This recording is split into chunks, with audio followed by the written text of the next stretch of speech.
হচ্ছে যে ইন্ডিয়ান যে ভিসা যে জটিলতা আছে, ভিসা জটিলতা, সেটাও আমাদের সমাধান চাই, যাতে আমাদের ইন্ডিয়ান ভিসা সবাইকে দেওয়া হয়। বন্ধুরা, আজকের ভিডিওতে আমরা কথা বলবো হাজার হাজার বাংলাদেশি শিক্ষার্থীদের ভবিষ্যৎ নিয়ে, যা এখন মূলত ভারতের ভিসার উপর নির্ভরশীল। হ্যাঁ, ঠিকই শুনছেন। অথচ ইলিশ নিয়ে যে কতটা নাটক হচ্ছে তা আমরা সবাই দেখছি, কিন্তু সত্যিকারের সমস্যাগুলো কিন্তু আলাদা। চলুন আজকে সেই বাস্তব পরিস্থিতি নিয়ে কথা বলি। আমরা ইউটিউবে প্রায় বাংলাদেশি ইউটিউবারদের ভিডিও দেখি, যেখানে তারা ইলিশ নিয়ে নানান কথা বলছে। ভারত নাকি ইলিশ না পেয়ে হাই হাই করছে। মজার বিষয় হলো, আমি খুঁজেও এমন কোনো ভারতীয় বাঙালি পাইনি যে এ বিষয় নিয়ে হতাশ। কেন মাছ বিক্রি হচ্ছে না? কেন বাংলাদেশের মাছ কেউ খেতে যাচ্ছে না? এটা দেখুন, এত বড় দামি বাংলাদেশ লোক চোখে দেখেছে ইন্ডিয়ান ইন্ডিয়ান মাল, ইন্ডিয়ান মাল, ইন্ডিয়ান মাল, ইন্ডিয়ান মাল করে দিয়েছেন। বাংলাদেশ চলছে না। বরং ইলিশ নিয়ে যত হাই হাই সব বাংলাদেশি ইউটিউবারদের থেকেই শোনা যাচ্ছে। এটা কি সত্যিই আমাদের জন্য কোনো ইস্যু?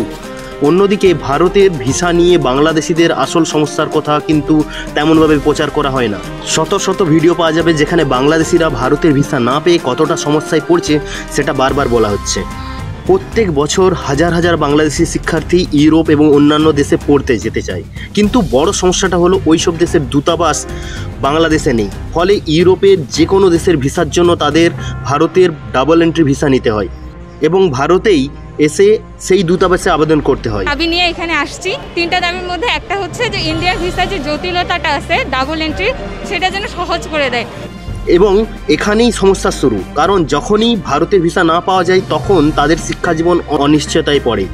অনেকে বিকল্প হিসেবে ভিয়েতনাম বা মালয়েশিয়ায় যাওয়ার চেষ্টা করে, কিন্তু সেই খরচ অনেক বেশি। একজন শিক্ষার্থী জানিয়েছে যে ভিয়েতনামে গিয়ে ইউরোপের ভিসা পাওয়ার জন্য তাকে প্রায় 1 লক্ষ টাকা খরচ করতে হচ্ছে, যা বেশিরভাগ ছাত্রের জন্য অসম্ভব। অথচ এই বিষয়গুলো নিয়ে বাংলাদেশের মিডিয়া বা প্রোপাগান্ডিস্টরা কখনোই আলোচনা করে না। বাংলাদেশি শিক্ষার্থীদের একটি বড় অংশ এখন ভারতের উপর নির্ভরশীল হয়ে পড়েছে। ভারতের ভিসা না পেলে তাদের অনেকেরই ইউরোপে পড়াশোনা করা এখন স্বপ্ন হয়ে থেকে যাবে। ভিসা পেতে এবং ইউরোপের দূতাবাসে যেতে হলে ভারতীয় হলো একমাত্র সহজ এবং সস্তা উপায়। কিন্তু ভারতীয় ভিসা পাওয়া অনেক শিক্ষার্থীর জন্য কতটা কঠিন হয়ে দাঁড়িয়েছে সেটা কিন্তু বাংলাদেশের মিডিয়া বা প্রোপাগান্ডিস্টরা বলছে না। তাহলে বন্ধুরা, ইলিশ নিয়ে প্রোপাগান্ডা এবং ভিসা সংস্থার বাস্তবতা দুটোই আমরা কিন্তু আজকে দেখলাম। ভারতের ভিসার উপর কতটা নির্ভরশীল হয়ে পড়েছে বাংলাদেশি শিক্ষার্থীরা, তা আজ আমরা জানলাম।